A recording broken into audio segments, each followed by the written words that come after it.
Informasi komuter lain tujuan Jakarta Kota, komuter lain tujuan Jakarta Kota via Pasar Senen berikutnya.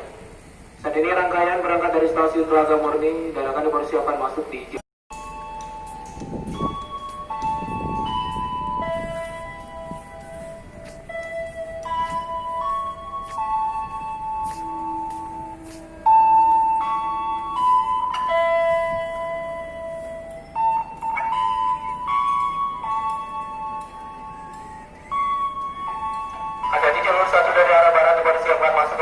tujuan Jakarta Kota via Pasar Senen.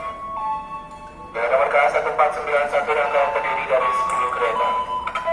Kereta pertama dan kereta terakhir dikhususkan bagi penumpang wanita. Pastikan ada penumpang pria, tidak salah.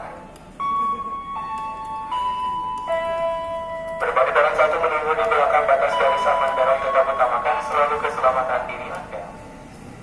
Ada di jalur 1 dari arah barat dipersiapkan masuk komuter lain tujuan Jakarta Kota via Pasar Senen.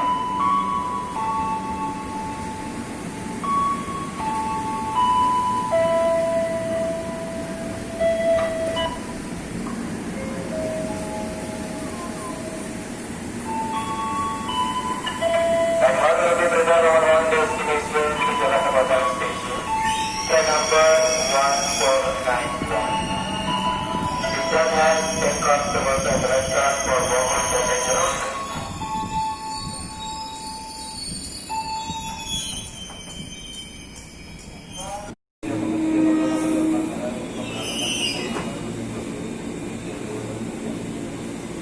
Sekarang berangkat